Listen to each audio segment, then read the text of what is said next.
Tout le monde connaît les images des bateaux échoués sur les plages en Asie et en Turquie. Alors, l'Europe a décidé de faire des choses autrement pour les bateaux pavillons européens.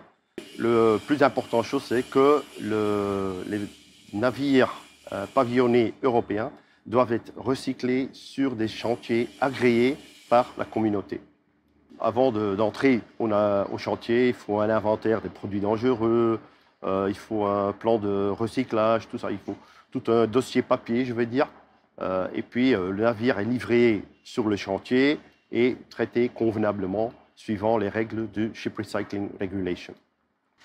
Les armateurs, ils ont trouvé une solution pour quand même aller en Turquie ou en Asie, parce que les prix d'achat des navires de fin de vie sont plus hauts qu'en Europe, et ils vont dépavillonner leurs navires.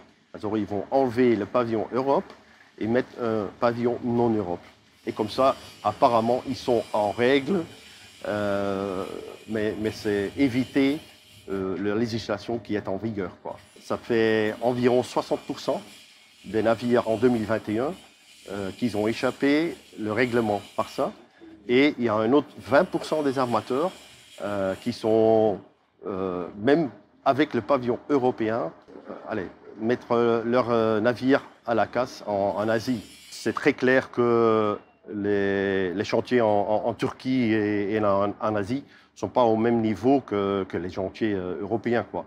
Il y a moins de législation, des normes, des standards au niveau de santé et sécurité, certainement, mais surtout au niveau d'environnement. On est un petit peu le porte-parole des chantiers agréés en Europe, et comme ça, on essaie de quand même pousser la communauté européenne et les membres à respecter le Ship Recycling Regulation.